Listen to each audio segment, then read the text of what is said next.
Olá, meu nome é Fernanda Gonçalves e neste vídeo eu quero abordar o crime militar de pederastia. Qual é o posicionamento do Supremo Tribunal Federal acerca deste crime? O crime de pederastia ele está previsto no capítulo 7º dos crimes sexuais, do título 3 dos crimes contra o serviço militar e o dever militar, do livro 1 dos crimes militares em tempo de paz, do Código Penal Militar. Preconiza o artigo 235, praticar ou permitir o militar que com ele se pratique ato libidinoso, homossexual ou não, em lugar sujeito à administração militar. A pena prevista é a de detenção de 6 meses a 1 ano. O nome iuris deste crime é pederastia ou outro ato de libidinagem. A pena desse crime é aumentada se o fato for praticado em concurso de 2 ou mais pessoas ou por oficial ou militar em serviço, conforme estabelece o artigo 237. A modificação que ocorreu no Código Penal Comum, através da Lei 12.015, de 7 de agosto de 2009, relativamente aos crimes sexuais, que recebeu uma nova classificação, qual seja, dos crimes contra a dignidade sexual, não se estendeu aos crimes militares. No Código Penal Comum, não existe mais a figura do atentado violento ao pudor. Esta agora ela é abordada juntamente com o crime de estupro no artigo 213. No entanto, no Código Penal Militar, ainda existe a previsão deste crime, de atentado violento ao pudor, no artigo 233. Sendo assim, com relação aos crimes sexuais envolvendo militares, aplica-se o princípio da especialidade. A objetividade jurídica, o que se busca tutelar com este tipo penal militar é justamente a regularidade do funcionamento da instituição militar, bem como a sua própria disciplina e administração. O sujeito ativo é o militar, seja estadual, seja federal.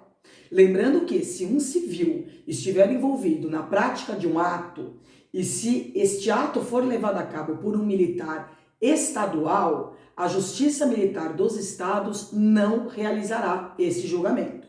Ocorrerá a cisão obrigatória e o militar será julgado perante a Justiça Castrense Estadual e o civil perante a Justiça Comum. No entanto, se esse civil estiver em concurso com um militar das Forças Armadas, o seu julgamento será realizado perante a Justiça Militar da União. O sujeito passivo é a instituição militar.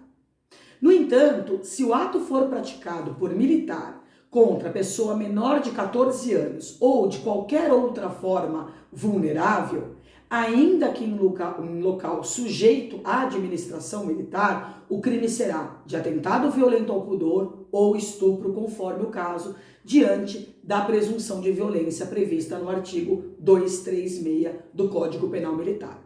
O crime de pederastia, ele aborda a questão do sexo consensual entre as partes. O núcleo do tipo são os verbos praticar ou permitir que com ele se pratique. A classificação doutrinária, este crime é um crime militar próprio, só podendo ser praticado por militares, policiais militares, bombeiros militares ou membros das Forças Armadas. É um crime de concurso necessário, tem que ter pelo menos 2 pessoas para a prática do ato. É um crime doloso, o tipo penal não prevê a modalidade culposa, ou seja, a conduta do agente tem que ser intencional. E é um crime unissubsistente nas 2 modalidades. Ou seja, a conduta ela é praticada mediante um só ato. Existe uma discussão na doutrina acerca deste crime ser unissubsistente na modalidade praticar. Há quem sustente que, nesse caso, o crime seria plurissubsistente, podendo ser praticado desta forma pela prática de vários atos e, nesse caso, admitiria tentativa. Porque os crimes unissubsistentes, como eles são praticados mediante um só ato, eles não admitem tentativa. É um crime propriamente militar. A competência para julgamento, se envolver militares dos estados, é da Justiça Militar Estadual, e se envolver militares das Forças Armadas, é da Justiça Militar da União.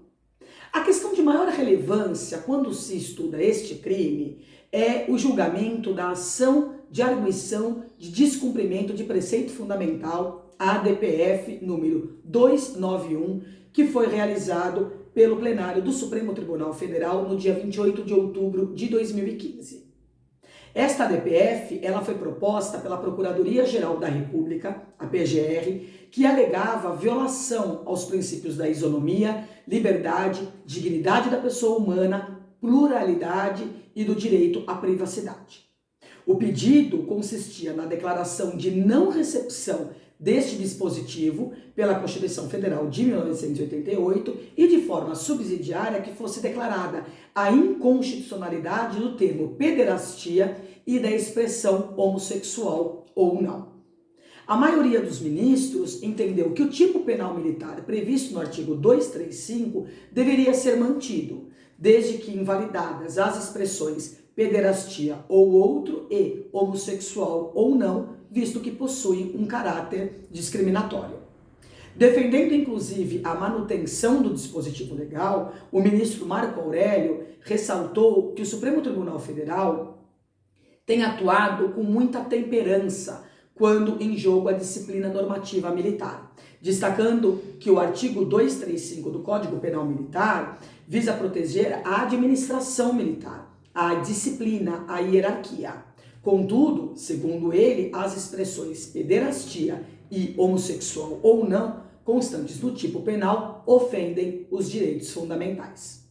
Portanto, a prática de sexo consensual no quartel, seja oriundo de relações homossexuais ou heterossexuais, permanece como crime militar.